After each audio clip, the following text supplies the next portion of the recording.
Terms हैं वो है हमारा वेल डिफाइंड और दूसरा डिस्टिंक्ट। अब ये जो वेल डिफाइंड का वर्ड है ना, ये ज़्यादातर हम कहाँ यूज़ करते हैं, डिस्क्रिप्टिव फॉर्म ऑफ सेट में। जो भी डिस्क्रिप्टिव फॉर्म सेट होता है उसी में हम देखते हैं कि ये भाई वेल डिफाइंड है या नहीं है, बस उसका और कोई कहीं यूज़ नहीं है। उसके बाद एक सवाल था कि डिस्क्रिप्टिव फॉर्म ऑफ सेट होते हुए भी हम टेबुलर पर क्यों गए।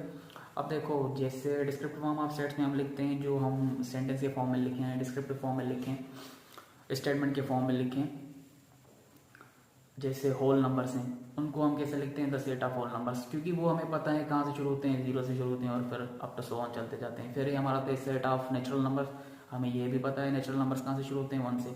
अब कुछ सेट्स ऐसे हैं जिनकी हमें स्टेटमेंट पता ही नहीं है कि वो कौन से सेट हैं। इन सेट्स को लिखने के लिए हम कहाँ गए, टेबुलर पर। अब वो कौन से हो सकते हैं, फॉर एग्जाम्पल कोई भी सेट हो जिसमें लिखा हुआ हो कि ए बी और उसके बाद लिखा हुआ हो 2 और 9।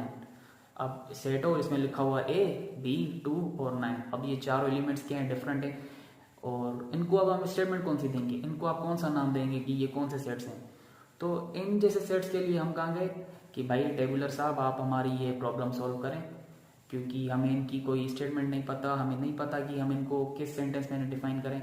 तो इन जैसे सेट्स के लिए हम कहाँ गए, टेबुलर के पास। तो डिस्क्रिप्टिव फॉर्म ऑफ सेट होने के बावजूद भी हम टेबुलर के पास इसलिए गए क्योंकि हम इन जैसे सेट्स को डिस्क्रिप्टिव फॉर्म में नहीं लिख सकते थे और इनको हम जो है वो कोई सेंटेंस नहीं दे सकते थे।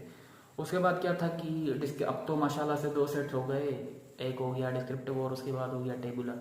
अब बिल्डर क्यों है, बिल्डर कौन से होते हैं, जो हम सिंबल के फॉर्म में लिखें वो क्यों लिखते हैं, क्योंकि कुछ सेट्स ऐसे हैं जो हम बिल्कुल ही लिस्ट ही नहीं कर सकते कम्प्लीटली। आपकी उम्र गुजर जाएगी लेकिन वो लिस्ट नहीं होंगी। जैसे कि अब कौन कौन से हैं वो, जो भी इनफाइनाइट सेट्स हैं। अब वो आपका नेचुरल नंबर भी है, अब वो तो हम केयर लिख भी देते हैं 1 2 3 करके, एलिप्स लगा देते हैं, एलिप्स मतलब दो तीन डॉट्स लगा देते हैं, तीन। अब फॉर एग्जाम्पल रियल नंबर से इतना बड़ा सेट है कि आप थक जाएंगे, लेकिन ये कम नहीं होगा, आप लिस्ट करते करते थक जाएंगे। तो इन जैसे जो आप सिंपली वर्ड्स में कहें कि जो बड़े बड़े सेट्स हैं ना हमारे, उनको लिखने के लिए हमने क्या इंट्रोड्यूस कराया, बिल्डर फॉर्म। बस यही है इसके पीछे। अच्छा, इसमें ज़्यादा जाने की ज़रूरत नहीं है, इनमें से कोई